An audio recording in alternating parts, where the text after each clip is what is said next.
Faly miarabantsika rehetra mpanaraka ny pejy filoilo fanosorana ary manonona ny fiatanan'ny Tompo Jesosy anapaka any am-pontsika tsiraray avy any indray.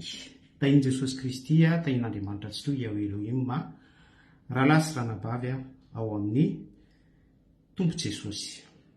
Androantsika dia hijery lohahevitra anankiray izay nampitondraiky ny lohateny hoe zone de confort. Araka ny hitanareo eo amin'ny soramandry description dia ny hoe zone de confort zany no hitondrantsika fifampizarana ato anio. Satria ity resaka zone de confort ity dia amin'ny fiainantsika ety an-tany dia mifandrivotra be te aka-toerana sy te apaka-toerana atsika ao am-pontsika izy io. Ary rehefa mandresy ny fanahy mampiaina, efa nisy fotoana isika nitotra farazavana sy lohahevitra tetony amin'izay resaka fanahy mampiaina izay, esprit mianime izay dia tonga maître ao am-pon'ny olona anankiray ny fanahy mpanjaka mpifanipaka anankiroa dia ny fanahin'i Kristy sy ny fanahin'i Beliala izany. Dia ireo fanahy anankiroa ireo araky ny fampanjakany sy ny fanjakany tafatoetra sy mahazo toerana ao am-pontsika izay manaiky anjakany ho antsika mpanaradian'i Kristy fofombady vady ampakarina dia izay manaiky ny fanahin'i Kristy dia arak'ilay sasy tenina tsito teo dia isika dia satria manaiky ny Kristy Jesosy isika dia Jesosy Kristy no mampanjaka, izy no mpanjaka ato anatsika dia izy no mampiaina atsika. An'ity lohahevitra resantsika ity hoe zone de confort. Amin'izay fotoana izay dia ilay confort céleste, ilay confort no santaritsika tamin'ny alalany Adama sy Eva tao amin'ny sahany Edena. Iny no tanteraka, iny no gotentsika pino le nitsipiako tao hoe fofombady isika racheté, isika vady ampakarina ety an-tany ho tahaka ny any an-danitra. Amen. Dia ny mifanipaka amin'izay ilay fanahy mifanohitra amin'izay araka ny soratra masina Galatiana 5:16-17 hoe nofo manohatra ny fanahy, révélation an'i Paul dia kosa ny fanahy ratsy ilay esprit nazera tao an-danitra izay maître tonga mpanjaka, tonga mpanapaka amin'ny olona anankiray eo dia mivelatra be mifanazavana. Ao ireo mivarotra ny fanahany, ao ireo azo-panahy, ao ireo faible. Tao anatin'izay faiblesse n'izay dia nisy porte ouverte dia lasa tonga naka-toerana, naka-possession ilay fanahy ratsy ainsi de suite. Lasa tonga maître raha tsy misy ny travail atao, raha tsy misy ny asa iandraketana sy atao pendant mandritra ary ny après dia lasa io fanahy ratsy io no manapaka ao am-pon'ilay olona. Ary mazava ho azy rehefa manapaka ao am-pon'ilay olona ilay fanahy ratsy dia mampiaina zavatry ny nofo. Dia amin'izay fotoana izay dia mipetraka foana ny famarinan'ilay Galatiana 5:16-17 ny nofo manohatra ny fanahy. Fa amin'izay fotoana izay ilay fifanoherana dia ilay fanahy maître an'ilay olona tonga mpanohatra ny vérité céleste izy, tonga mpanohatra ny vérité biblique izy. Fa en même temps izy manohatra ny vérité biblique, manohatra ny vérité céleste, mivantana na akolaka izay dia miaina ny zone de confort izy. Sous parenthèse, ilay zone de confort eo dia contexte Beliala. Amin'izay fotoana izay dia tsy ilay zone de confort hoe ety an-tany ho tahaka ny any an-danitra, ilay sasy teny nampidintsika tamin'ny voalohany, no iainan'ilay olona fa ilay confort ara-nofo. Zay zavatra izay dia tsara ihany koa isokafany masontsika. Ny zavatra misy anefa alohan'ny hidirantsika amin'ny famakian-teny sy ny famelabelarana tsotsotra dia mifandona be ireo zavatra ireo. Tsy mijanona fotsiny amin'izay hoe mifandona be izay, fa satria isika ety amin'ny tontolo ara-nofo dia manjaka be mihitsy ilay monde nofo monde anjakan'ny esprit beliala, esprit mianimea satana. Amaky tenin'Andriamanitra sika amin'ny anaran'i Kristy Jesosy zany dia araky ny bokin'ny salamo nalaiko manokana ity teny ity, salamo nataony Asafa, salamo toko fahatelo amby fitopolo, psaume 73, vakitsika manomboka eo amin'ny andiny faraika amby roapolo izany amin'ny anaran'i Kristy Jesosy. Raha lotika ny foko ka voatsindrona ny voako. Azadiny fandriamanitra tsy toa dia mandinika ny vo sy ny fo. Raha lotika ny foko ka voatsindrona ny voako, dia ketrinao ka tsy nahalala. Eny biby teo anatrehanao aho, nefa izao dia eo aminao ihany mandrakariva. Miazona ny tanako ankavanana ianao. Faefatra amby roapolo, ny sainy omenao no hitondranao aho, ary rehefa afaka izany dia ho raisinao ho amin'ny voninahitra aho.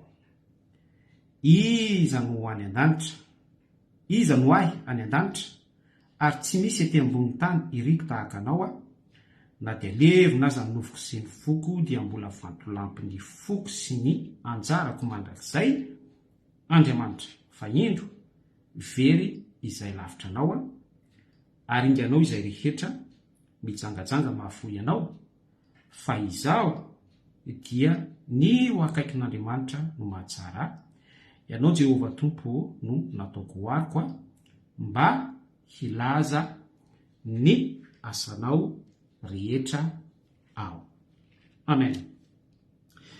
Eto amin'ity fitantaran'ny mpanao salamo ity Asafa mpidera anankiray ity dia manasongadina ny expérience ao anatin'ny zone de confort iainan'ny mpanao salamo eto. Manoloana ny ataky, manoloana ny fahasimbana, manoloana ny trangan-javatra be da be tahaka izany, izay mitouché, mikendry, le mikendry azadiny fa hatrany amin'ny hoe mandatsakaina mihitsy ny mpanompon'Andriamanitra anankiray, satria ny contexte eto dia olona manana relation amin'Andriamanitra. Zany hoe loha hevitrintsika zany dia loha hevitra miatefa amintsika izay ao anatin'izay relation amin'Andriamanitra izay, ary zay natonga ny tenako nametraka teny fampidirana tany am-piandohana hoe tato anatin'ny lohateny zone de confort ny amin'ny hoe fofombady vady ampakarina ao amin'ny Kristy daholo zany rehetrarehetra izany. Zany hoe efa mipetraka ilay relation amin'Andriamanitra tsy toa amin'ny alalan'i Kristy Jesosy zanany. Dia fantatsika rehetra ato amin'ity salamo 73 ity hoe manahoana ny relation an'izany mpidera Asafa izany ny toerany, ny toetrany, ny fiainany ny sitrapon'Andriamanitra ka mahatonga azy idera ao anatin'ny toetra mametraka comparaison sy manisy tsindrim-peo, fa na dia misy ny zavatra izay mitouché any amin'ny aty lalina, ny émotion, ny any amin'ny resaka sentiment, ny any amin'ny tsy hita maso, satria manomboka eo amin'le toko sy andininy vakitsika teo fa raiky amby roapolo amin'ny chapitre 73 ity. Raha halotika ny foko ka voatsindrona ny foko, ny voako. Ireo élément anankiroa ireo dia Yahweh Elohim ihany no manana akse am'ireo. Satana tsy mahavaky an'io. Satana tsy manana moyen ahafahany mandinika ny vosiny foan'ny olona anankiray. Fa eto iasafa dia manao taimboraka mihitsy par rapport amin'ny expérience izay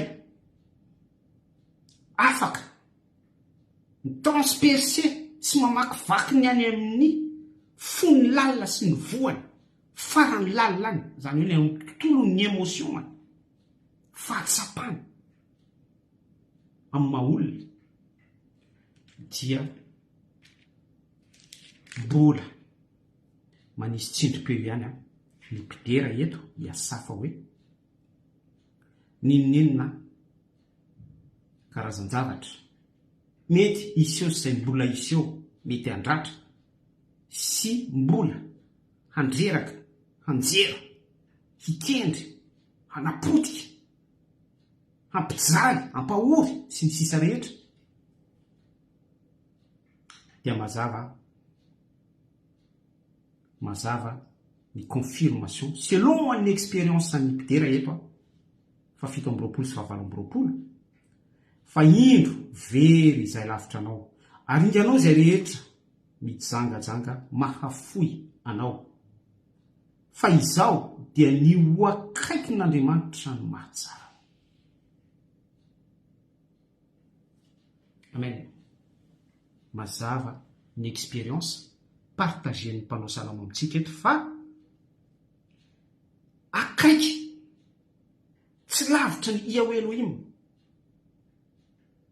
Io approche fotsiny zany dia efa miteraka ahafahantsika mandray fahatsarana, bonté, ahafahantsika miaina mandray portion an'ny vie éternelle satria izay ilay fahatsarana tsy foy ny asafa eto. Izay ilay fahatsarana tsy foy ny mpidera eto. Izay fahatsapana izay expérience izay fiainana izay no nahatonga azy ny proclamer ary nametraka tsindrim-peo tao anatin'ny fametrahana ny fahasamihafana araky ny fandanjana ao anatin'ny zavatra iainana expérience ka nahatonga azy ny proclamer manandratra fiderana hatrany hatrany fa raha izao dia ny eo akaikinao eo no mahatsara Yahweh Elohim. Za zany raha mizara amintsika androany amin'izao alina izao dia mahita pino mampita amina pino mizara amina pino sady mandray ihany koa ny tenako. Manana an'izany assurance izany, manana an'izany antoka izany, manana an'izany avantage izany ary miaina an'izany expérience izany ao anatiny. Ka ny fahatsapany lalina any amin'ny émotion, any amin'ny tontolon'ny fahatsapany, ny vosiny fo, ilay voadinik'Andriamanitra mihitsy izay ilay expérience. Ilay tsy anana ny satana accès, fa ilay efitra masina kely entre anao sy ny tsy toy irery ihany. Dia tena anambaranao ihany koa, hiproclamenao ihany koa zany miaraka amiko fa ny eo akaikin'Andriamanitra hatrany no mahatsara antsika.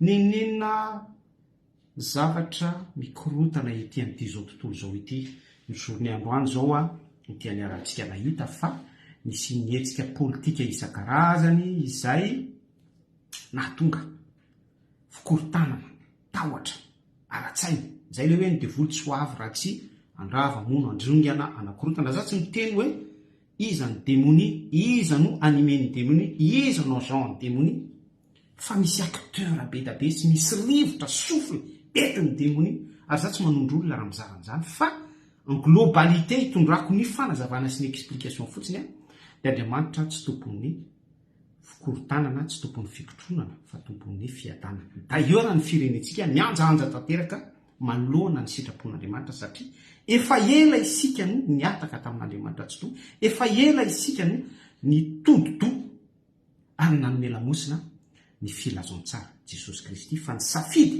Beliala satria ihany no eritreretintsika fa confort, ilay aranofo, ilay fampidirana tany am-piandohana dia lasa mivarotra fanahy, mivarotra antoka, mivarotra manao crédit, manao achat ao anatin'izay rivotra sofina Beliala izay ny firenentsika sy ireo acteur be da be ireo dia isa mitsoka mahery amin'izao vanim-potoana iresantsika izao ny rivotra politika miteraka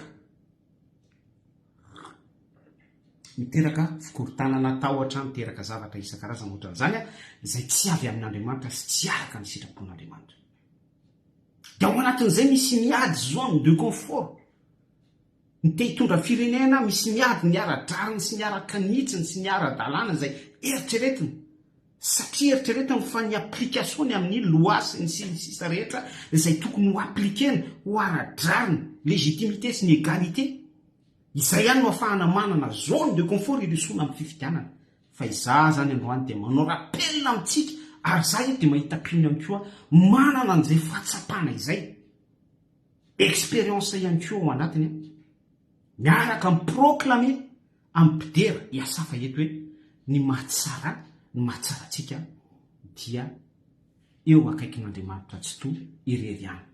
Fa tsy ny fametrahantsika olona na ny fanomerantsika ny tsirariny na sy ny zatsy miteny hoe hojerena fotsiny ve ny mpanao ny tsirariny sy ny ohatran'izany fa ny mahakaiky atsika ny daholo ho apetrakintsika izay teboka izay apetrakintsika ny famarinana izay ary eketsika miaikiny any amin'ny émotion antsika lalina any mahatsapa an'izay expérience ny asafa izay mahatsapa an'izay fahatsapana mitritra any anaty any anatin'ny vosiny fo ilay efitra masina kelinao entre anao sy ia ho Elohim dia miaraka miproclame ampidera isika hoe mahatsapa fa tsy mpilivava raha izao raha ny fireneko raha ny ankohonako raha ny vady aman-janako dia eo akaikin'Andriamanitra no mahatsara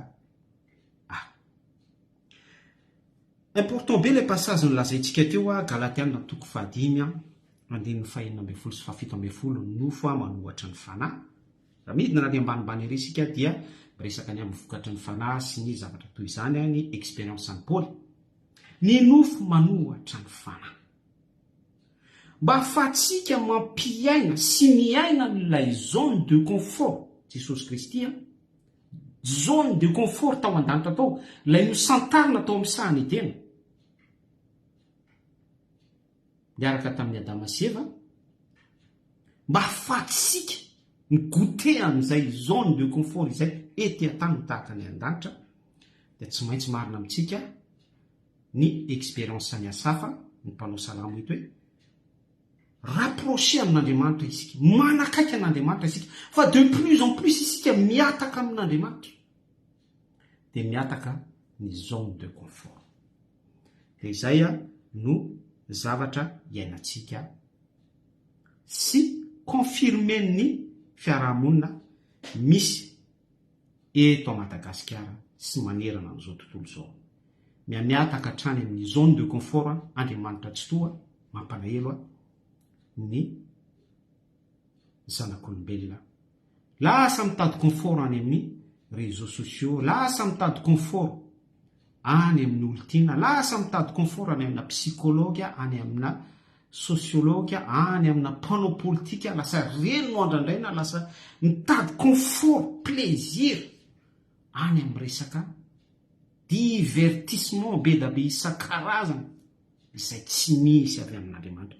Fa izay eto dia manentana anao hiverina mitoepona mpidera asafa ary iaraka iaina sy expérimenter ny expérience ny mpanao salamo eo akaikin'Andriamanitra, eo ihany no mahatsara antsika. Amaky tenin'Andriamanitra anankiray isika maranantsika ny fizarana tsotra androany alina.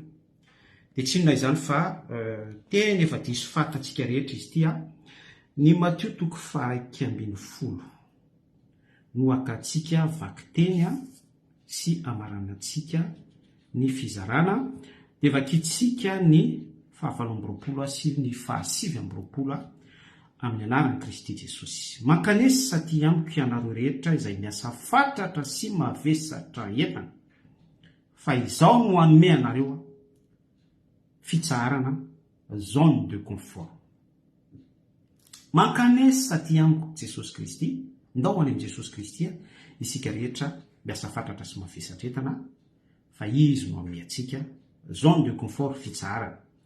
Ento ny zoga ka mianara amiko fa malemy fanahy sady tsy miavona am-po aho, dia hita fitsarana ho an'ny fanahinareo ianareo, fa mora ny zoga koa ary maivana ny entako. Teny efa zary haitsika tsy anjery izany toko sy andininy izany. Eto dia Jesosy Kristy mihitsy no manambara amintsika sy midevoile amintsika fa misy an'io zone de confort, préfiguration an'ny sahany tena io ao aminy. Ary manao apely izy, mitsokanjo mara amintsika izy. Any bokin'ny Apokalipsy any dia misy teny tahaka izao hoe indro aho efa mandondona eo ambaravarany fonareo raha misy miainy ny feo, ainsi de suite. Fa eto izy dia miproclame mihitsy atao amin'ny Timothée 11:28 ety, Mankanesa aty amiko, zay le nambara ny mpanao salama iasafa araky ny expérience zaray ny soratra masina amintsika hoe akaikinao no mahatsara. Dia eto zany misy an'ity appellation ataon'i Jesosy Kristy ity, ataon'Andriamanitra tsy toa amin'ny alalan'ny zanan'ilay tokana Jesosy Kristy ity, Mankanesa aty amiko, manakakeza. De plus en plus izany sika se rapprocher ny vie éternelle, ny salut nentin' Jesosy Kristy teo amin'ny hazo fijaliana, ny fiainana mandrakizay, ny soratra masina, ny fahendren'Andriamanitra tsy toa, dia midika an'izay de plus en plus isika miaina ny expérience zarain'ny soratra masina tamin'ny alalan'ny mpanao salama iasafa.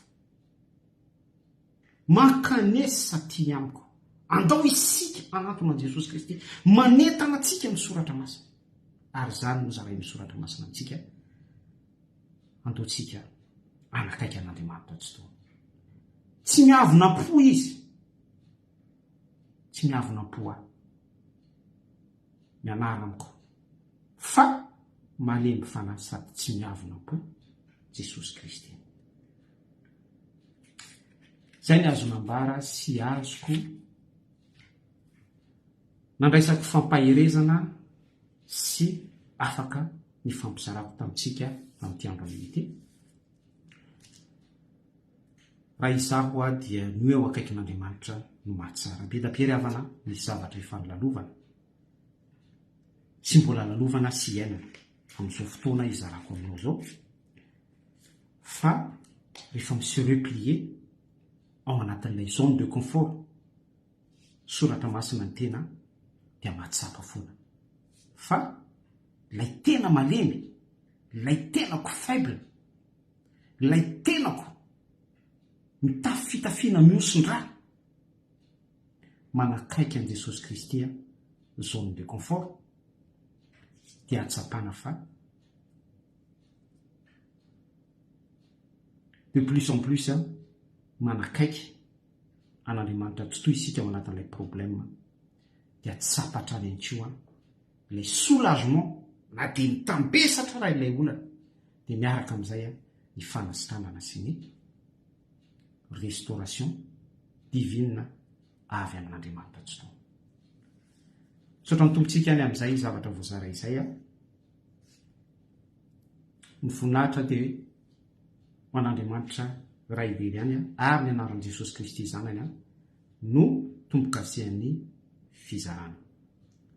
Rary soatsika rehetra amin'ny manaraka indray mizara loha hevitra mahafinaritra isika ny voninahitr'Andriamanitra tsy to. Bonita ol veloma tompoko.